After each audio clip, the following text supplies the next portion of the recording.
осы сабақтың барысында өтетін тапсырмалар, мынау сіздердің фамилияларыңыз, тапсырманы кім қаншалықты орындады, әр тапсырманы орындаған сайын сіздерді белгі қойып отырамыз да сабақтың соңында қанша пайыз сабаққа қатысқандарыңызға қанша балл қойып боламыз.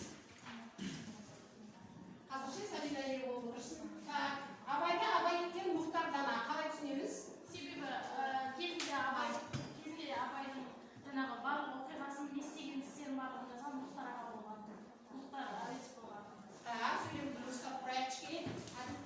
Абайды абай еткен Мұхтар аға деген сөзді мысалы Мұхтар жаңағы абай жолын жазды. Сондықтан абай бүкіл елге танылды. Ол 116 тілге аударылды дегеніміз, ол бүкіл елге танымал болған деген сөз. Бойынша абайдың кім екенін танытты, Мұхтар танытты. Ал Мұхтарды Мұхтар еткен абай Дана дейміз. Сол абайды жазу арқылы Мұхтар да танымал болды. Оның автор ретінде танымал болды. Жақсы, молодец. Жарайсың. Қазақтың қос арысы, қос данасы қалайша бас емессің оған сірәйді. Яғни біз бүгін осы қазақтың екі данасының бас иіп солар туралы сабағымызды ары қарай жалғастырамыз. Қазір бірінші балалар, мен сіздерге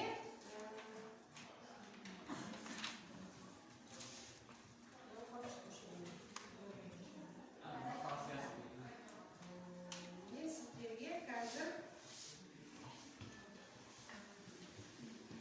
Мұхтар Әуезовтің жанды дауысын тыңдатқым келеді. Мұхтар Әуезов қай жылы қайтыс болды? 1900. Яғни бір жарты ғасыр уақыт өткеннен кейін Мұхтар Әуезовтің дауысын тыңдаймыз. Кәдімгідей тірі өз дауысын тыңдаймыз. Сосын сіздер маған одан қандай әсер алғандарыңызды айтып боласыздар.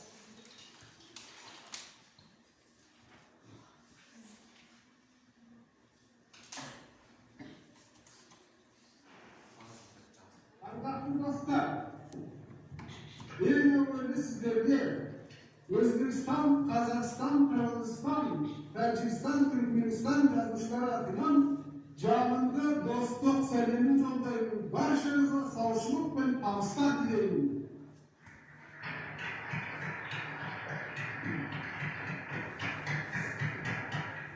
Мен бұл сөзді неден бастасам екен деп ойлағанда мынандай бір жай еске түсті. Bir can әлгі бір сұхбатта көргеннен дайын бар, естігеннен дайын депті. Сонда сыншы тыңдаушысы көргеннен, себебі көрген шын, естіген өтірік депті. Алғашқысы өтірік пен шынның арасы қанша дегенде, әлгі сыншы екі арасы тым жақын, төрт ағайынды, көзбен көрген шын, құлақпен естіген өтірік депті. Өзімшілдікпен емес, тек бір сәтке жаңағы сыншыны қостағандықтан өз өмірінде, өз көзіммен көрген кейбір жайларына негіздеймін. 6 жасар шағымда үлкен әлемнің киіз үйінде бір күні қағазға жазылған өлең көрдім. Үлкендер ән текіп, бала тауып өзіміз шырқатып жүрген ән сөзі қағаз жүзіне үнсіз, жым-жырт қонып жатыр дегенге таң болдым. Атам бұл сөз абай ақын өлеңі дегенде әсіресе қайран едім. Еләңі жайдағындағы бар ауылдарымыз өзі жоқта да сөзін көріп, тыңдап отырғаны абайға қандай жақсы екен деп ойлап едім. Сол абай 60 жыл өмір жасап, өлеңдері тек жазба дейді, тек жайлауларға ғана мәлім болып дүние салды. Ол менің 6 жаста өмірім еді. Ал бүгін 60 жасында сол абай жөнінде көздің көріп тұрғаным өзгеше шындықты айтады. Абай мұраларын өз тілінде тек қазақ қана емес, орыс, өзбек, түріктер, тәжік, қырғыз және басқа да көп тілді отанымыздың көп бөлігі өз тілінде оқиды. Абайдың өзі өмірі туралы кинофильм, опера, трагедия және 4 томдық роман жазылды. Сол роман 25 тілге аударылып, абайдың өмірі мен дәуірін өткен ғасырдағы халқының болмысын баяндайды.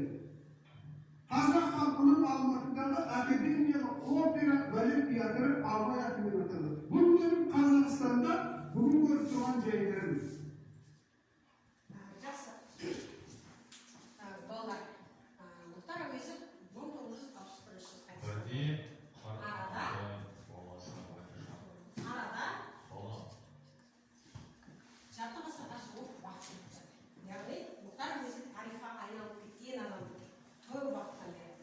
Сол адамның дауысын естігенде қандай әсер алды? Осынша жарты ғасыр Уақыт өткенде өткенде біз өзіміздің жанымызда тұрған адам сияқты елестетіп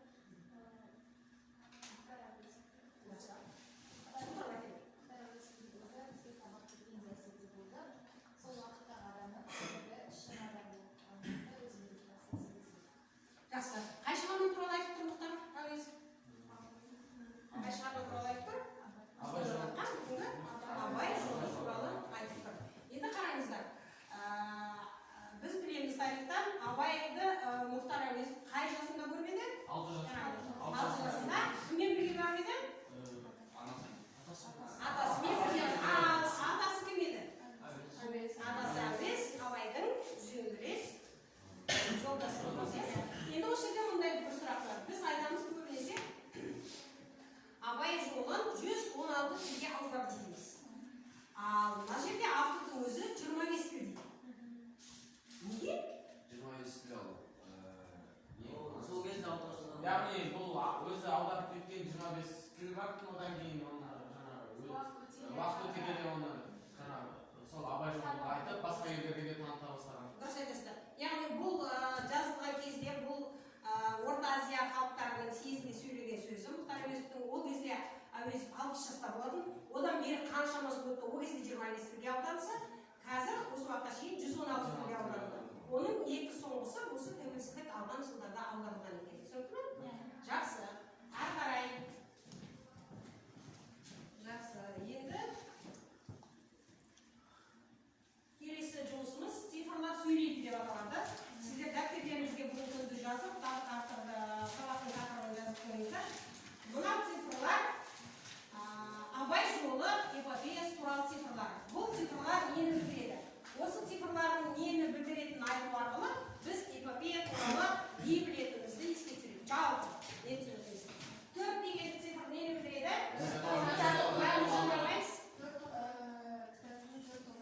Төрттен тұратыны немесе 4 кітаптан тұратыны. 1942 бірінші томы сол кезде жазылды. 1942 жылы бірінші томы жарық көрген. Ары қарай 116 жаңа ғана айтып өткенбіз. 116 деген нені білдіреді?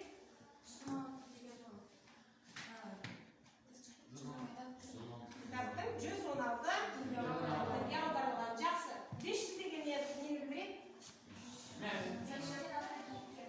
Осы кітапта бұл томның ішінде 500-ден аса кейіпкер бар екен. 50 деген нені білдіреді?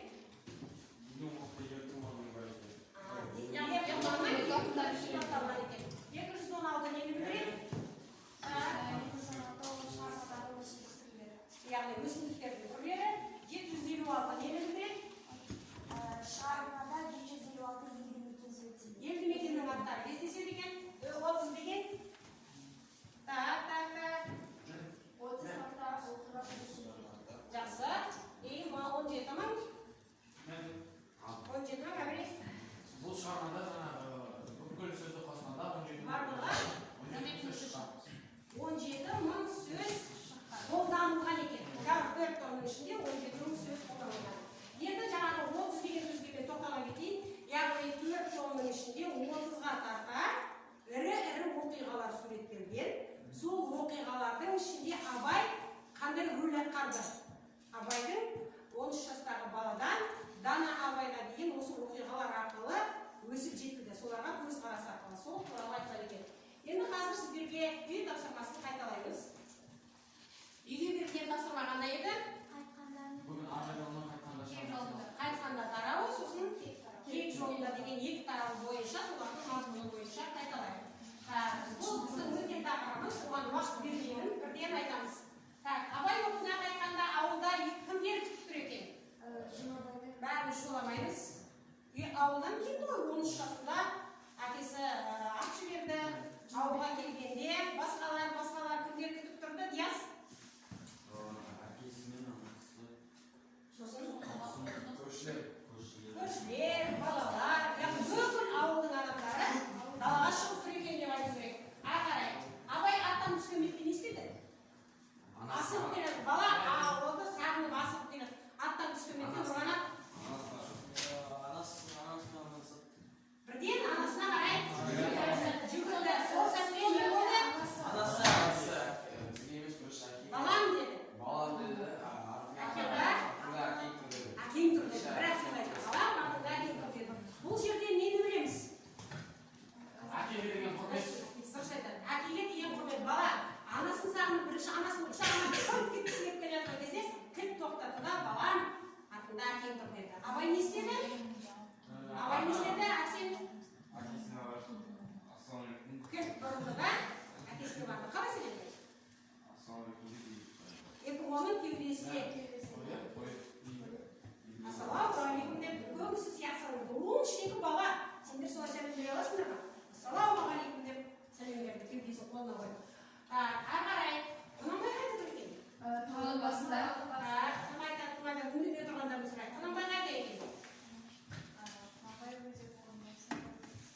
сіздерге баса назар аударамыз. Көтіңізге бір күн арасы.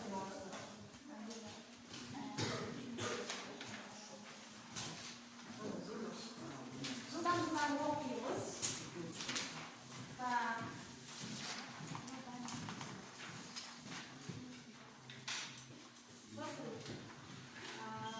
Мынау жоспар бойынша, жоспар бұны дайын, осы жоспар бойынша әңгімелейміз.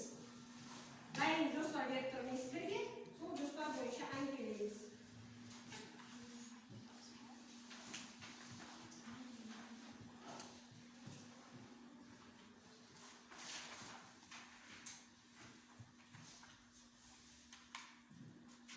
Жоспар беттерге жазып аламыз. Әркім өзінің қағазынан оқып шығады.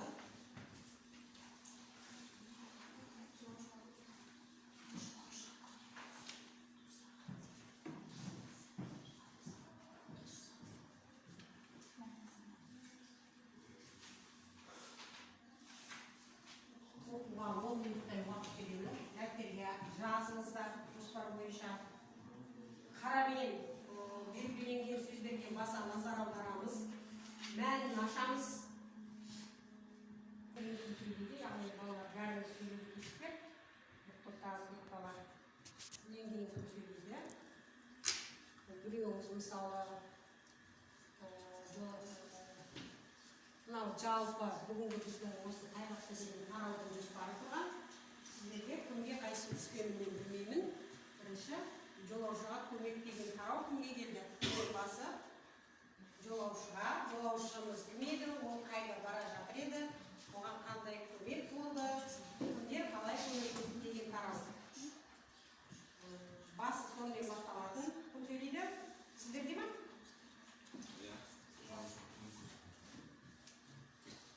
Так, ал кім сөйлейді?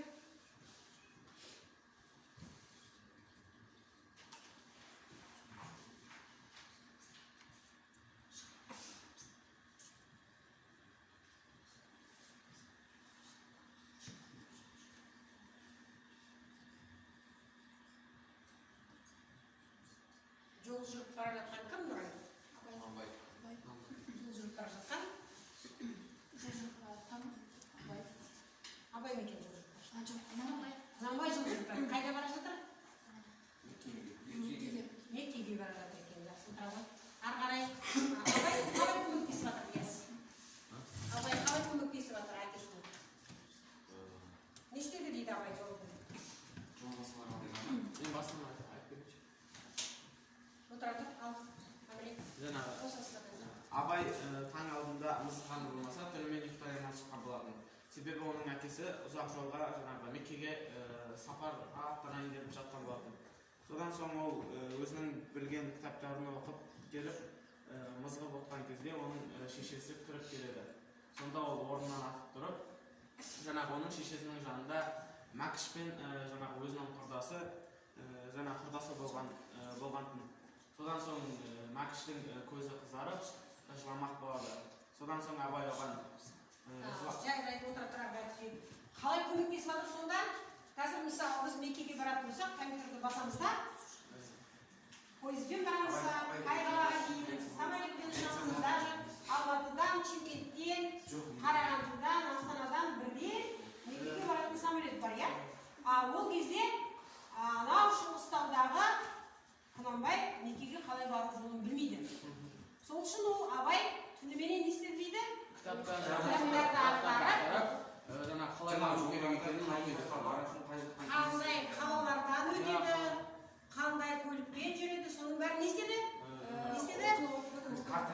Оқыды, дұрыс айтады. Сосын қағазға жазды, дұрыс. Әрі қарай, сосын үйге бір кезде Ұлжан келді. Ұлжан неден келді?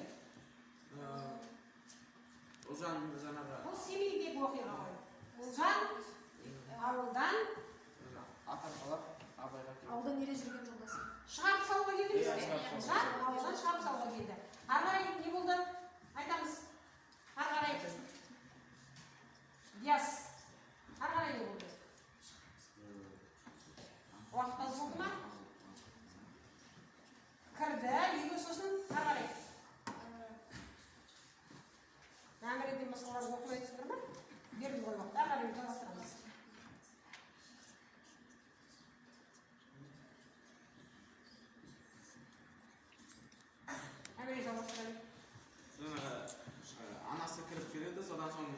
абай жаңағы көрпелерін төсеп жаңағы сол жерге отыруын өтінеді.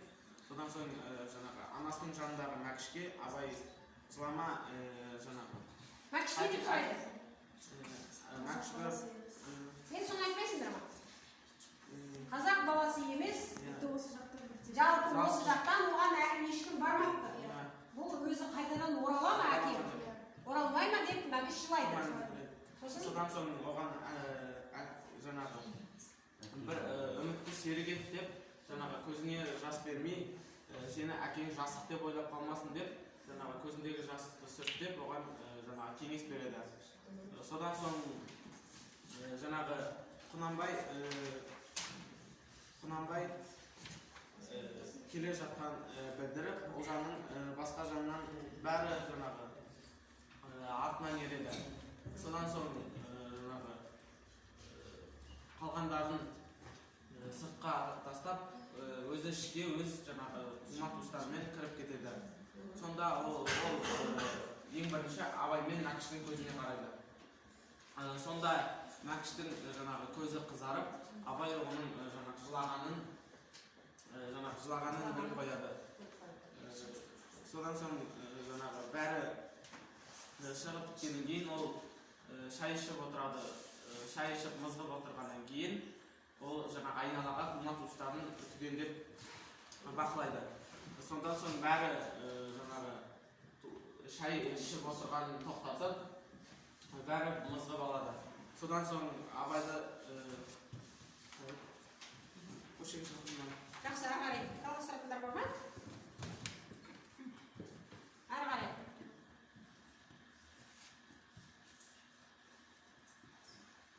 Жалғастырайық.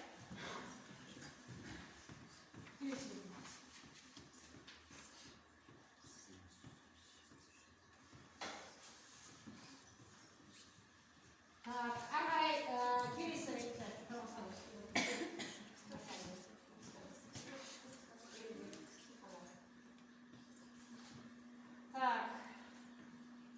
Келесі, екінші топ жалғастырайық.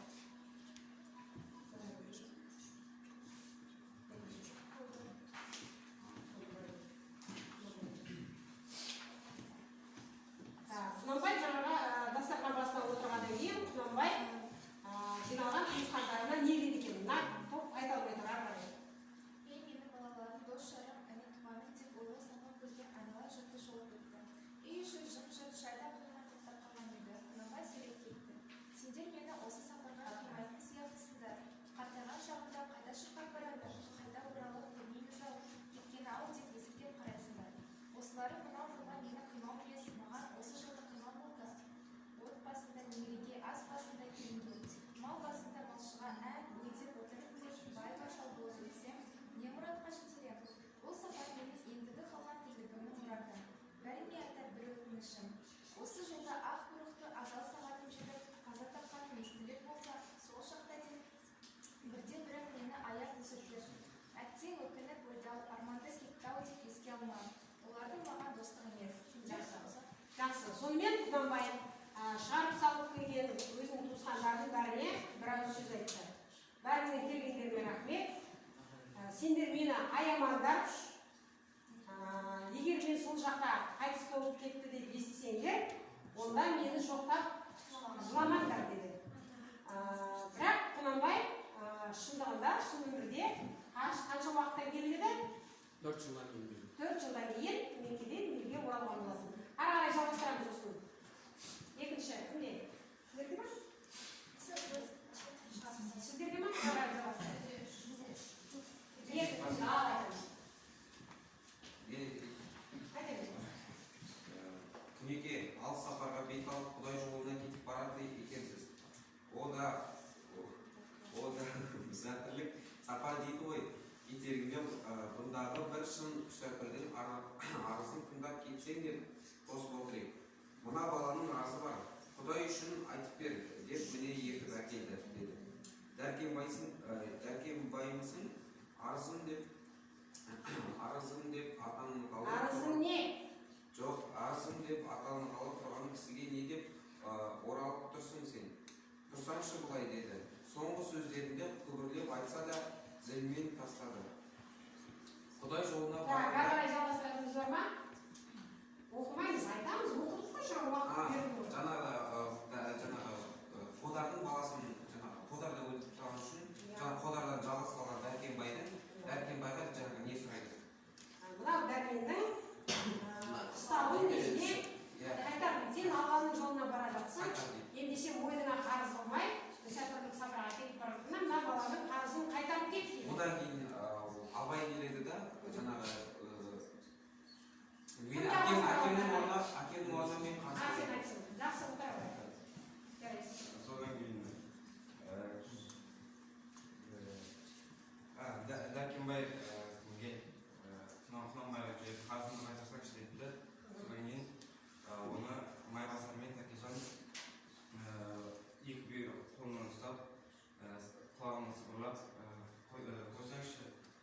шал, екіншісінде Тыныбек пен бәйбішесі болды.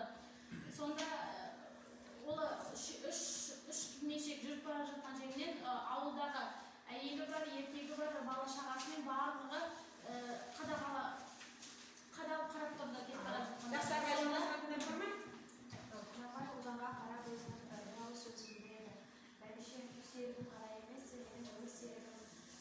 Сенің маған қандай күнә атсаң да мен саған айтар насым жоқ деп өзінің Құнанбай Ұлжанға жылы сөздерін айтады. Бұны естіген Ұлжан нұрланып келбетін көкшіл басады да өзінің қатты өзгеріп жүрек тоқтатады. Негізінде Ұлжанның ішінде Құнанбайға деген көп өкпесі бар еді, иә? Бірақ енді бұл Меккеге бара жатқандықтан не деп айтады? Сіз осындай жолға кетіп бара жатқанда мен әйелдік етіп ол өкпемнің бәрін айтсам дұрыс болмас еді деді. Не деп айтады сосын? Ары қарайсыз? Айтамыз ба өкпемен? Өндірбайдың Құнанбайға Өндірбайдың Құнанбайға деген айтқан тілегі бар. Ол өзінен қыз алып немесе қыз берсе құда болды. Осы Құнанбайдың Өндірбайдың жас қызы бар. Оларға Мырзахан хат жазады, Өндірбайдың жас қызы бар деп. Абай Құнанбайдың кенже ұлының өзінің баласы болмаса да, бірақ әке-шешесі көңіл артады. Сондықтан олар кенжесіне тағы да бір қыз айттыруды ойлайды. Және Өндірбайдың қызын алады. Жақсы. Яғни Өндірбай деген кісі, Қарқаралының қалқесі, Құнанбаймен бірге Меккеге бара жатқан кісі. Қазір жолдан Құнанбай Қарқаралға соғып, Өндірбайды өздеріне қосып алу керек. Өндірбайдың үйінде бір жас қызы бар екен жетіп отырған. Бұлар енді Меккеге жаңағыдай ұзақ жолға бірге кетіп бара жатқан. Екеуі бір-бірімен туыс болғысы келеді. Сондықтан бір-біріне құда түсетін болып, Өндірбайдың жаңағы жас қызын Құнанбайдың кіші баласы кім еді? Оспанға айттырып алып келді. Оспанның әйелі бар, бірақ онда 3 жыл болса да әлі сәби сүймеге болады. Сондықтан жас қызды алып, Оспаннан бір немере көрсек деген ниетпенен Өндірбайдың қызын Оспанға құда түсіп қойыңдар меңгергенше деп Құнанбай тапсырма берді. Ары қарай 4-ші бөлім. Қозасыздар жарайды. Жаңа қыз ұзатқан соң қыз әкеледі. Ызғұттымен Құнанбайды ортаға әкеліп, оларға қымыздан тартқызады.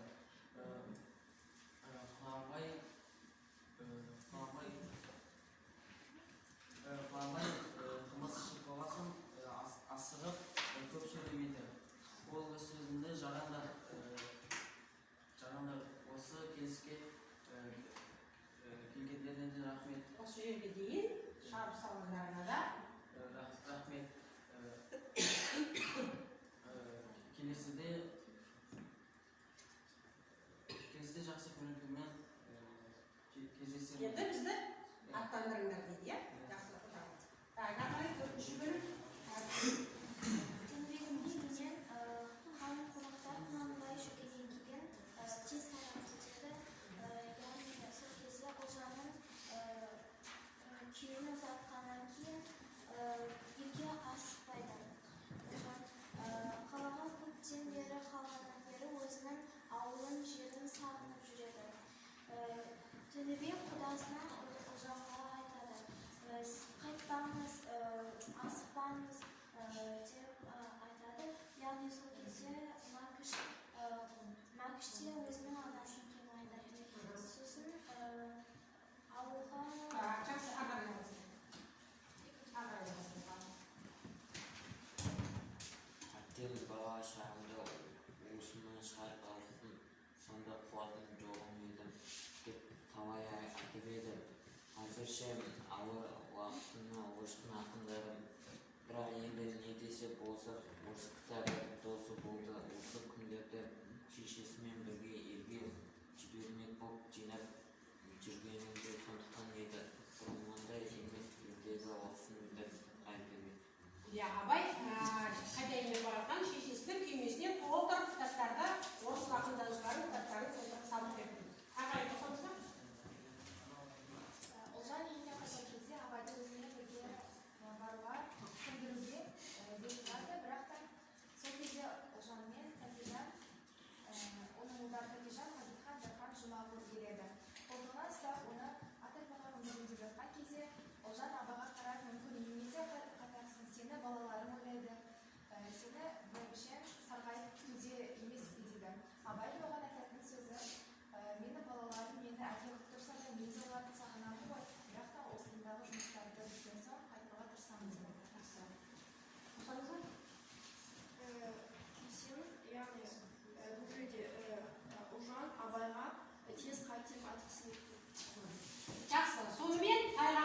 тарауда Құнанбайды некеге шығарып салу туралы сөз болады екен. Бұл жерде біздер назар аударатын нәрсе жаңағы Ұлжанның сөзі бар. Балам жасым екен деп қалады. Көзіңнің жасын әкеңе көрсетпе деді, иә? Міне бұл біз назар аударатын әке мен баланың жаңағы ананың қызын тәрбие көрсетіп тәрбие беріп жатқанды. Одан кейін Абай бұл кітапта Абай мен әкесі бір-біріне жазушы қаншалықты қарама-қарсы суреттесе де, бұл жерде Абай әкесіне көмектесіп, оның жүретін жолын бәрін оқып, сызып, қолдарына салып берді. Яғни әкесіне көмектесіп жатқаны. Сосын бұл жерде бұл тарауда Абайдың жаңағы жетім жесірге, кедейлерге қалай көмектескені туралы айтады.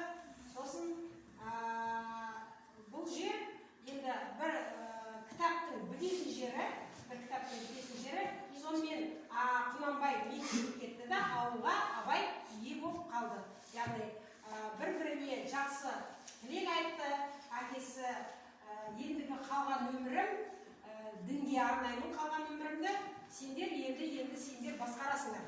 Мен енді аттан түсемін, ел басқаруға араласпаймын, сендер араласасыңдар деген тілек айтты. Жақсы, бұл тарауды осымен аяқтаймыз. Қазір сіздер мына қатарға, мына жерге бала деген топ отырады, мына жерге дос деген топ отырады, мына жерге әке деген топ отырады, мына жерге бала деген топ отырады. Біз ауысамыз, сонымен қазір үзіліс болады. Отырып аласыздар, құрама ауысады. Сонымен қазір бірінші сағатты аяқтаймыз. Топ дауыстырайық, орындарымызда. Яғни бізде әке, ана,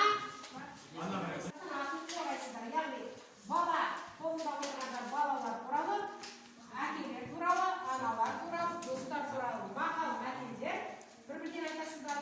Немесе Абайдың мақал сөздерін естеріңізге түсіріңіздер. Қазір сабақты сонымен бастаймыз. Жақсы?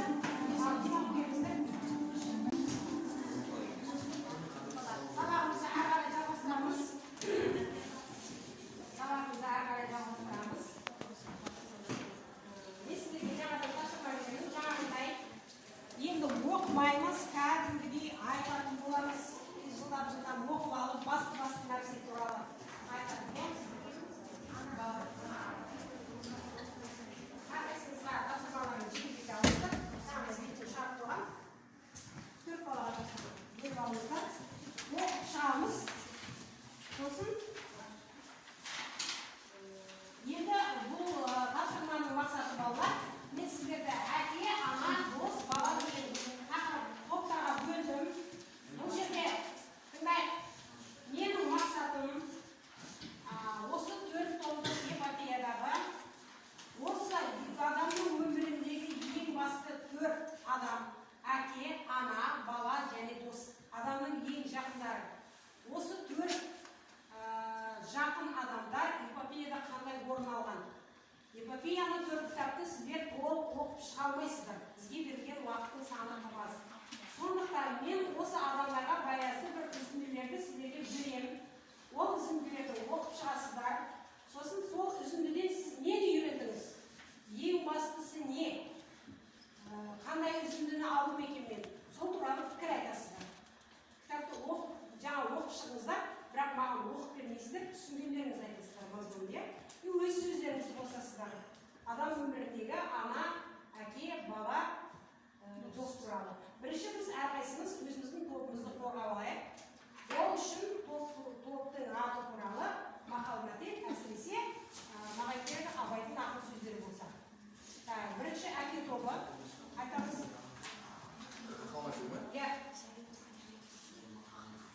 Сөйлей.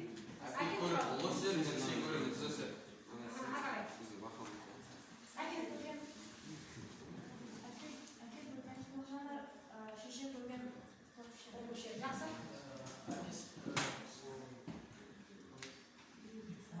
Сайнаға қаласы, әкесі қаласы. Жақсы. әкесен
сол берілген мәтіндегі ғана емес, өз пікірлеріңізді қосып айтуға болады.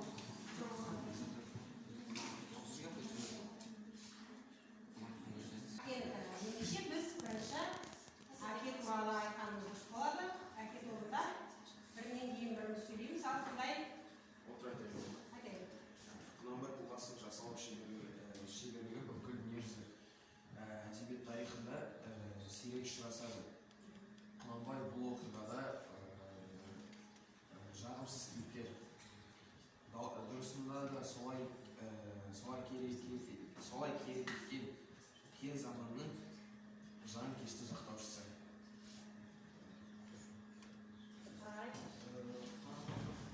Құнанбай ақылды және ақылды көреген аса қатал адам болған. Оның бұл мінезін жанындағы отбасындағы адамдардан емес, туысқандардан емес, барлық жаулардан болдырған. Ол қайсыса ғана болмай, тілі де өткір болған. Шешен болған.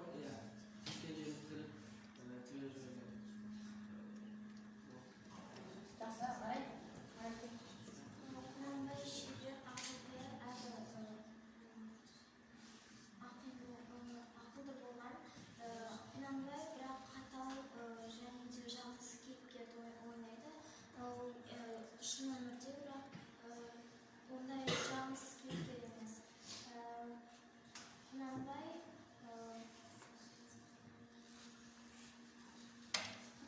өте ақылды екенін осы біздің 4-ші томнан байқауға болады. Яғни Байдалының айтып жатқан кезінде осы жерден біз байқаймыз ақылды, өзінің ақылына сай екенін. Яғни өздерінің жаулары сөзін байқалады бұл кезде. Жақсы, Нұрай айтасыз ба? Енді ондай сұраққа жауап беріңіздер. Өмірдегі Құнанбай мен эпопеядағы Құнанбай екеуі бірдей ма? Қандай айырмашылығы бар? Неге? Екеуі бірдей емес, өйткені ол кезде Абай мен Құнанбайды бірдей жақсы адам қылып кітапқа жазуға мүмкін емес болды. Және де ол шын өмірде Құнанбай жақсы адам болды, жанашыр, оқыған, білімі бар, адамдарға көмектесетін. Ал осы эпопеяда ол жаман адамды, қатыгез, зорлықшыл, суық адам болып суреттеледі. Егер олайша суреттелмегенде, бұл кітаптың яғни жарық көрмейтін өзгеді. Жақсы. Ары қарай ана тобы. Ал сөйлеңіздер. Абайдың анасы Ұлжан Тұрпанқызы 1810 жылы дүниеге келіп, 1887 жылы дүниеге озған. Ол Құнанбайдың екінші әйелі болған. Оның атасы орта жүз Қаракесек руынан тараған. Яғни Тұрпаннан туылған апалы сіңілі жаңағы Ұлжан Молқара деген екі қыз дүниеге келген. Тұрпандан тағы да екі жаңағы Кентай мен Тонтай деген ауызды орақ тілді жаңағы һәм олардың жағында жүрген адамдар олардан сақтанып жүретін болған. Ал жаңағы екі қыз Ұлжан мен жаңағы Молқара. Ұлжан ол өте сыпайы, салмақты, жаңағы бай мінезді кісі болған. Ал Молқара болса өте асқан домбырашы, өнерге бейім, сондай өнерлі адам болған. Ал Ұлжаннан жаңағы Тәкежан, Абай, Оспан, Ысқақ деген 4 ұл туған. Мұхтар Әуезов пен Абай жолы эпопеясында жаңағы Ұлжанды кесек-кескін келбеті және де қайталанбас жаңағы сыпайылығы сипатталған. Жақсы, Рай, жалғастырамыз. Абайдың үш шешесі Қаракесек, оның ішінде бет тұтқын болған. Ұлжанның әкесі Тұрпан мен оның туысқан ағалары Қонтай мен Тонтай әйгілі Қалдынбас қосыл тапшыл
көп созылды, тапқыр болған. Қиын жайды қыстауынды күлгі сөзге айналдыру қалың қазақтың әсіре шаршардың атылымызды. Тұрды өлердің маңайында жиылып келіп отырған қожа молдаларға қарап, жазылап қожа молдалардан ұят болды. Енді өлмесек болмас деп айтты деген сөз бір-біріне мақтан сөзге айналып Жақсы, ары қарай. Бала. Өз баламызды танымасақ, музыкаға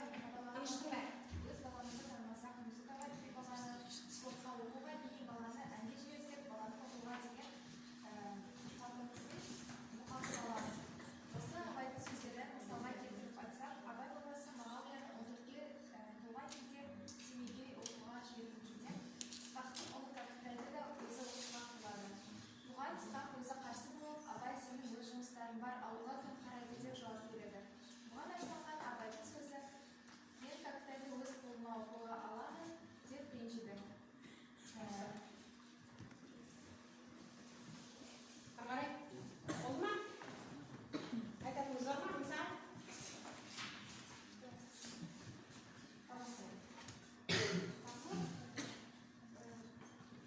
Абайдың бір дағдысы оқып жүрген балаларды жинап алып, не оқып жүргенін сұрап, бір-бірінен бөліп, жанасын мықтап, олардың оқу процесіне өзі араласып жүрген. Яғни бұл абай еркін ұстап баланы мәжбүрлемей, қинамай, шақырмай Яғни ауылдағы өзінің балаларын және ауылдағы кедейлердің балаларын семейге интернатқа апарып абай орналастырады.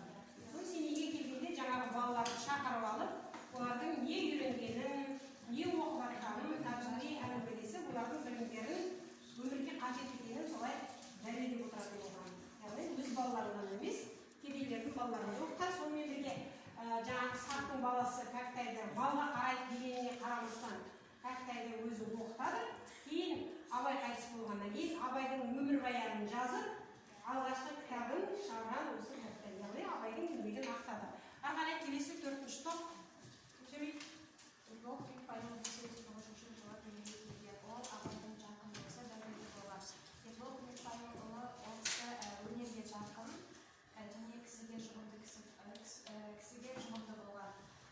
1884 жылы Семейге мал сатуға барғанда өзіне керек-жарақтарды алып қайтарда жол үстінде ауырып қайтыс болады. Оның ол кісінің қайтыс болғаны Абайға ауыр тиеді. Абай өзінің Шыңғыстау бөктеріндегі Қарауыл өзені бойына өз қолымен жерлеп қабырын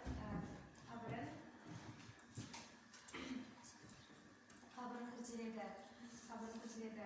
Ерболдың жетім қалған 5 жасар баласы Мағауия мен оның әйелі Қалқаға Абай қамқорлық жасап, бар қол күшін салып көмектеседі. Алтыбақанға ең бірінші Абаймен Керімбала екеуі мінеді. Содан кейін Керімбала екеуі Топай көкті деген өлеңді айтады екен. Сол кезде Топай көкті деген өлеңнің Керімбала несін айтуын білмейді екен. Содан кейін бір кезде әйелдер шулайды, Керімбаланы түсіріп, оның орнына Тоғжанды мінгізейді деп. Содан кейін Абай өлеңді бастайды, одан кейін Тоғжан оның атына ілесіп кетеді. Содан кейін бір кезде Абай тұрып өлеңнің сөздерін өзгертіп жібереді. Сағындырған ғашық жар ынтығы ішсе, жүрген шерлі досын кінәлаудан тоқтатар екен деген сырын жеткізеді.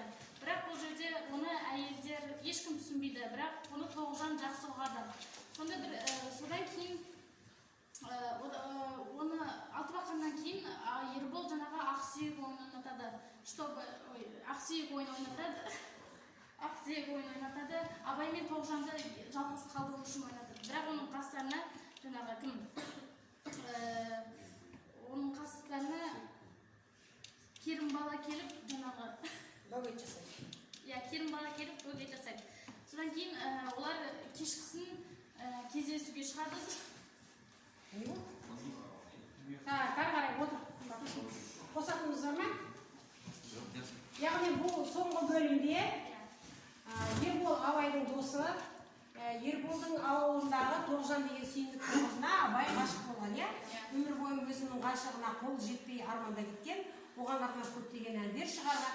Яғни бұл соңғы бөлімде Ербол Тоғжанның ауылында, Тоғжанның ағалары бір жаққа қыдырып кетеді, сол ауылда қазақтың ежелгі дәстүрі бар, бастаңғы жасау деген.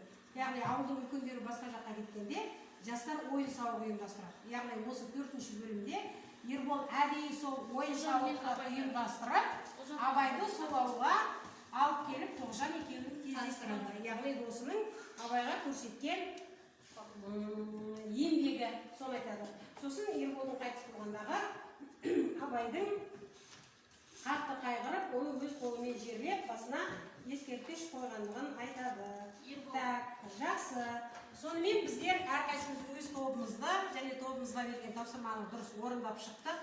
Енді келесі тапсырма сіздерге қазір Абай мен Құнанбайдың диалогын тыңдаймыз да, сол диалогтан не түсіндік, соны айтатын боламыз. Назар аударамыз тақтаға.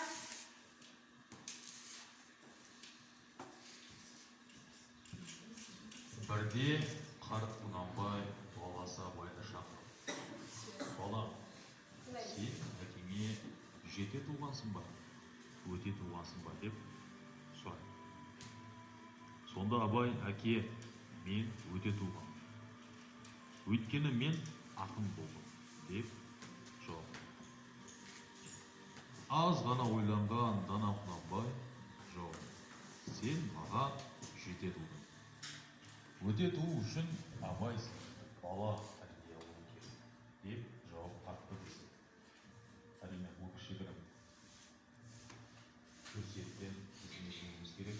Әрбіріміз бала тәрбиесіне кейбір жауап. Ал бұл сөзден не түсінеміз? Абай мен Құнанбай келе жатқанда Абай айтты: сен күштісің ба, мен күштімін ба? Абай не деді? Мен күштімін. Себебі мен ақынмын деді. Ал Құнанбай не деді? Жоқ, сен күшті емессің, мен күштімін деді. Себебі сенде Абай сияқты бала өсіру. Сенде Абай сияқты бала өсіру керек, сонда барып сен күшті боласың деді. Бұл сөзден нені байқаймыз? Абай сияқты ұлы ақын тәрбиеледі. Жаңағы сөздің бірінші мағынасында Құнанбай Абайды тәрбиелеп өсірді ғой. Сосын Абайға айтылған жаңағы сен жаңағы мен сияқты балаңды өсір, өзің күшті болсын. Яғни бұл жерден отырған жақсы. Әке мен баланың арасындағы нені байқаймыз? Сыйластықты байқаймыз, жақсы жарасымдылықты байқаймыз. Және бұл өмірде болған нәрсе, бұлар әке мен баланың арасындағы жарасымды әңгіменің бір ғана минуттық диалог арқылы бір-бірін қалай сыйлағандығын көреміз. Енді келесі видеоны көрейік. Абайға таққан үш міні. Абай Құнанбайұлы қазақтың ұлы ақындарының бірі болып саналатыны бәрімізге белгілі. Барша қазақ халқы Абайды 5 саусағындай біледі деп те айта аламын. Басқа әлем халықтары да Абайды құрметтеп ұлы ақын санайды. Абайдың бойындағы кереметтей қасиеттерін айтып, мақтан тұтады. Алайда баласы қанша жерде атақты ұлы жазушы болса да, әкесі Құнанбай оған 3 мін таққан. Құнанбайдың Абайға таққан 3 түрлі мінінің біріншісі мынадай: ең әуелі сен жұрттың бәрімен күліп сөйлейсің. Жайдақ су сияқтысың. Жайдақ суды ит те, құс та жалайды. Кісілерге қадірі болмайды деген екен. Менің түсінгенім бойынша Құнанбай Абайдың ақкөңілдігі үшін айыптап тұр. Яғни әрбір кісі оған жаман сөз айтса да, миллионы жамандап жүріп, Абайдың қасында оны өтірік мақтаса да, Абайдың оларға күлкімен қарауын айтып, айыптағып отыр. Екінші меніне келер болса, кім көргенде жақын боласың, кісі талғамайсың. Желбеген жүрген кісінің қасына ел иілмейді. Елді алатын қылық ол емес деген екен. Бұл жерде Құнанбай Абайға өте сараң, аңғалсын деп мін тағып тұр деп ойлаймын. себебі әрбір көрінген адаммен жақын болып кетсең, кейін олар сені жай ғана пайдаланып, амал дос болып жүрсе деген ниетпен айтып тұр. Яғни бұл жерде әрбір адамға сене беруге болмайды деп ақылын айтып отыр. Үшінші міндет тоқталатын болса, орысшылсың, орыстың дұшпандығын ұмытасың депті. Бұлай айтқан себебі сол кезінде орыстардың қазақ халқына көрсеткен қорлығы қанбап еді. Сол үшін де неге сол қастандықтарды ұмыта тұра орыстармен жақын қарым-қатынастасың дегендей пікір айтып отыр деп санаймын. Осы сындарға Абайдың жауабы. Қолында құралы бар бірен-саранға тиетін шыңыраудағы судан да көрші қолынша жалшы Жақыбайдың күллісі бірдей мерін қандыратын жайдақ су артық деп білемін. Орысшысың дегенге заман орыстікі, ол жеңген, біз жеңілген емес. Ендігі күнде алысатын дұшпанның айласын әсін білу керек. Мен орыстың өзін сүймесем де, өнерімен ебілен үлгі аламын депті. Яғни бұл жерде Абайдың түсіндіруі бойынша ол тек орыс халқының мәдениеті үшін орыстарға жақын болды. Алайда оның бізге түкте зияны тимеді. Керісінше пайдасы тиді деп ойлаймын. Себебі Абайдың орыс халқының аударған өлеңдері, аудармалары қазақ халқының мәдениетінің дамуына үлкен үлес қосты. Осы орыс мәдениетін оқу арқылы Абай аз да болсын өзіне керек мәлімет алды деп санаймын. Абайдың орыс халқының аударған аудармаларына келетін болсақ, оның мынадай аудармалары бар. Шайтан, дұға, қанжар, жоғашықпен бір жыл түнде жалғыз, жалау, керектің сіңір, Евгений Онегин, және тағы басқа мысалдар бар. Жақсы. Ал түсіндірейік. Әкесі Абайға 3 мін тақты. Бұл үшеуі атақты, жұрттың бәрі білетін. Біріншісі не деді? Жайдақ су сияқтысың. Жайдақ су сияқтысың деді. Ол неге сөз? Түсіндірейік. Әркімге көмектесе бересің, жаңағы ақ көңілсің. Бұндай мінезіңмен саған бәрі сені бәрі пайдалана бересің. Жақсы. Бұған не дейді Абай? Осыған қалай жауап қайтады? Су сияқтысың келіп жер құстай келіп жетеді деп Абай оған айтқаны қатал ел басқарған адам болғанша сондай елдің адам болған жақсы сияқты. Яғни қолында құралы, қауласы бар адамдар ғана алатын шыңырау қосап болғаннан гөрі жайдақ су болғанда артық көрінеді. Яғни Абай кім өзінен көмек сұрап келсе, солардың барлығына көмектесе береді. Бұл бай ма, кедей ма, қандай екенін қарамай, әділет іздеген адамдардың барлығына көмектесетін болады. Екінші міне не дейді? Дос пен қасты айыра алмайсың деп түсіндіреміз. Кім түсіндіреді ағай? Мен түсіндірем. Ал. Яғни әкесі жаңағы сен досты досша қасты қасты көрмейсің, бәріне жаңағы бірдей көмектесе бересің деп айтады. Олай ел басқаруға болмайды. Ол замандағы ел басқару мысалы қазірде солай ғой, бастықтардың қасына жай адамдар бара ала ма? Әсіресе біздің елімізде министрлердің, әкімдердің қасында телеқайырдың қуып жүріп, олардың қасына бар, жай қарапайым адам өзінің шаруасын айта алмайды. Сонда Абай айтады, мен өзінің көмегімді қажет етіп тұрған адамдардың барлығына көмектесемін дейді. Үшінші міне орысшылсың. Оны қалай түсінеміз? Типа өз жөнді дамыт, орысшылсың дегені ол Абайдың әртүрлі кітаптарды аударғанын ескертті. Сонымен қатар Абай оған айтқанда, ол қазақ мәдениетін дамытуға үлкен үлес қосамын деп айтты. Яғни балалар, ол 19 ғасырдың көзімен қарасақ, ол заманда орыс тілі, орыс мәдениеті деген қазақ даласына енді ғана келіп жатқан кез. Сондықтан орыстар біздің елімізге, жерімізге кіріп жатқандықтан, олар арқылы олардың тілін үйренуіміз керек болды. Олардың мәдениеті арқылы біз әрі дамуымыз керек болды. Енді біз оны кішкене артықтау пайдаланып жеттік деп ойлаймыз қазірде. Абай айтқанда біз таза орыс болып кетіп бара жатырмыз. Абай орыстың алдыңғы қатарлы ақын жазушылардың шығармаларын аударды. Біз өткенде айтқанбыз, кешкі уақытта мал жағалап келгеннен кейін ол оқыған әңгімелерін ертек сияқты ауылдың адамдарына айтып отыратын. Сонда Абайдың өз ғана емес, айналасындағы адамдардың барлығы, есікте жүрген жұмыскерлердің өзі, қойшылар, малшылардың өзі кешкілікте келіп ертек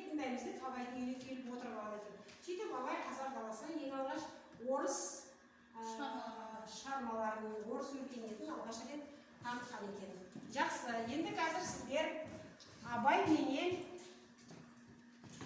Құнанбайға мінез деме жазатын боласыздар. Қазір мында қараңыздар. Мында жоғарыда Құнанбай тұр, астында абай тұр. Мынау қайтқанда, Қатқабатта бер қараймыз. Шытырманда, жолда, белесте, өмірде, қияда, тайғақта, жайлауда, еңісте, оқапта, биікте деген мынау эпопеяның тараулары. Эпопеяның тараулары. Яғни қайтқандадан басталды да, осылай тараумен, осылай биіктемен артында бітті. Енді қараңыздар. Жазушының ой жоспары бойынша Құнанбай мынау қайтқандадан төмен түсіп келе жатыр. Сөйтіп қияда, тайғақта, жайлауда, биікте Құнанбай төмен түсті. Мынау Құнанбайдың баспалдағы, мынау керісінше Абайдың баспалдағы. Абай бірте сатылап, әрбір тарауда Абай 13 жастағы баладан бірте 25-ге келді, 30-ға келді. Сөйтіп қайтыс болатын кезге шейін 1904 жылға дейін Абай рухани да өсті, білім алды, адамдарға көмектесті, адамдармен араласты. Абай өсті. Керісінше Құнанбай Абай туған кезде ол дүркіреп тұрған Қарқаралыны, Тобықты уезін, Шыңғыстауды бір уысында ұстап тұрған Құнанбай эпопеяның соңына қарай мекеден қайтып келген, тіпті шымылдық құрып, шымылдықтың ішіне басқа дүниенің шаруасына араласпай жатып қалды. Яғни жазушының ойы бойынша жазушы бала мен әкені қатар алып суреттеу арқылы баласын көтерді да әкесін түсірді. Оның себебі біз сіздерге айтқанбыз, Абай жаңа заманның өкілі, Құнанбай ескі заманның өкілі. Яғни жаңа заман келе жатыр, ескі заман жаңа заманға орын береді. Енді сіздер дәптерлеріңізге классик жасайсыздар. Абай, Құнанбай. Не істемелерсіздер? Осы эпопеядағы сіздің түсінігіңіздегі Құнанбай қандай адам, Абай қандай адам? Бұзын оқиды боламыз.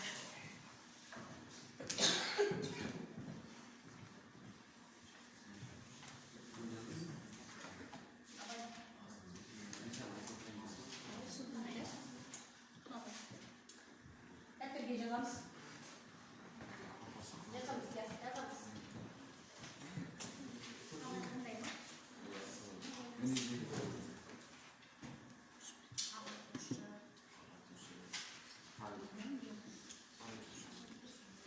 Жазамыз. Жазамыз.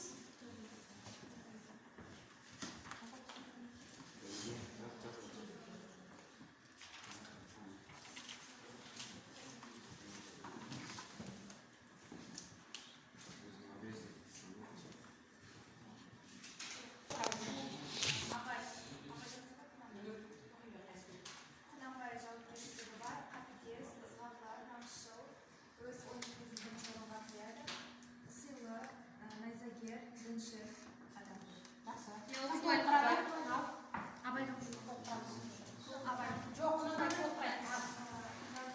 Діншіл, қатыгез, сөзімізді балуан және шешен. Жақсы, тағы толықтырамыз осы. Құнанбайды толықтырамыз да айтылған жоқ шешен. Қатыгез. Қатыгез айтылды. Діндар айтылды. Шешен, ел билеуші, сосын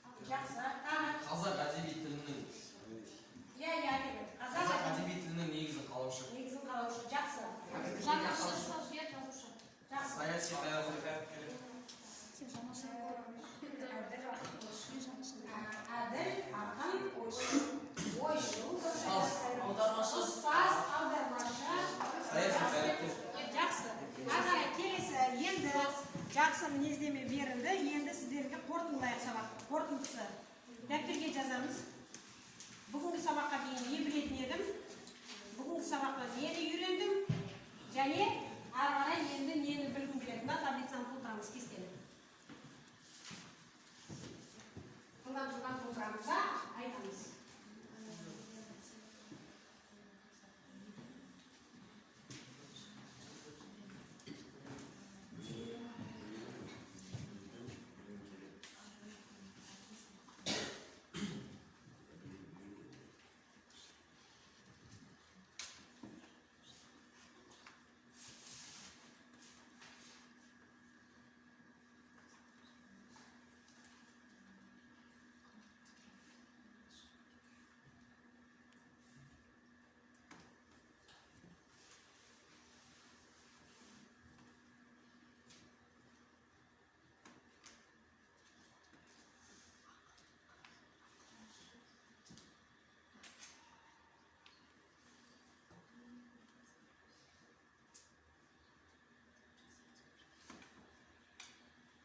Так, алтындай.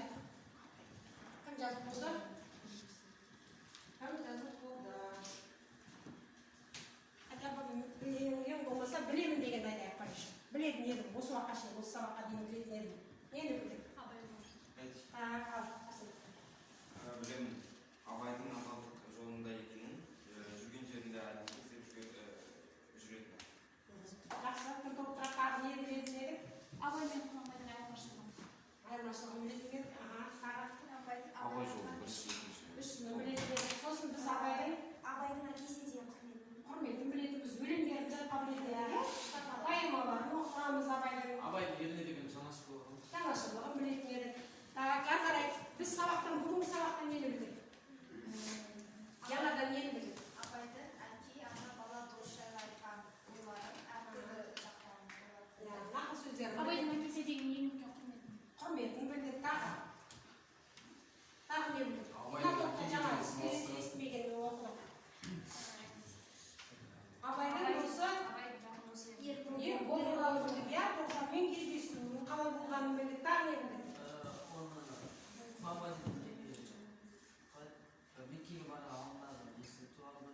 Дұрыс, Меккеге қалай дайындағанын білдік, қалай барғанын білдік. Меккеде 4 жыл болған. Меккеде 4 жыл болғанын білдік. Ол жақта қонақ үй салғанын білеміз, иә?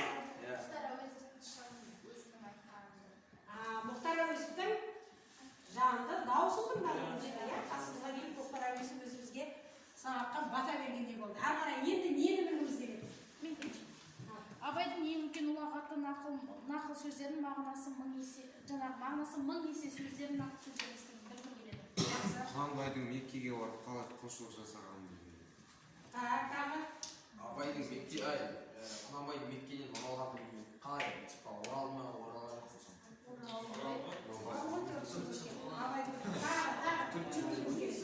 Не білгіміз келеді? Анау 4 кітапты оқып шыққым келеді дейтін бала жоқ па? 4 кітапты оқымай-ақ 4 кітаптың қысқаша мазмұны бар интернетте, ғаламторда. Қысқаша мазмұнды аудиосы бар. Жатып қосып қойып тыңдап жаңағы 4 томмен танысуға. Немесе 4 томды кітаптағындай толық емес қысқа мазмұны жазып қойған бар.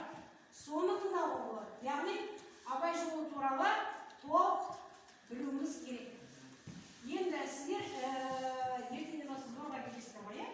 Сбордан келгеннен кейін біз сіздермен осы Абай жолы тақырыбына сыныптан жұмыс жүргіземіз. Яғни байқау түрінде, жарыс түрінде тағы да бір сабақ өткіземіз. Яғни бұл жазғандарыңызды, оқығандарыңызды естеріңізден шығармаңыздар. Келесі ары қарай үйге тапсырма. Әлем таныған Абай деген тақырыпқа 250 сөзден тұратын эссе жазып келесіздер. Яғни сіздер жерге келген кезде жазып келесіздер. Ал қазір бұл сабақты қорытындылайық. Кімге қанша жауап берді? Менде ең көп жауап берген Әміре ма? Әміре жауап берді. Және жақсы жауап берді. Тиянақты жауап берді. Берген топқа берген тапсырмаларды жақсы түсініп, жақсы айта алды.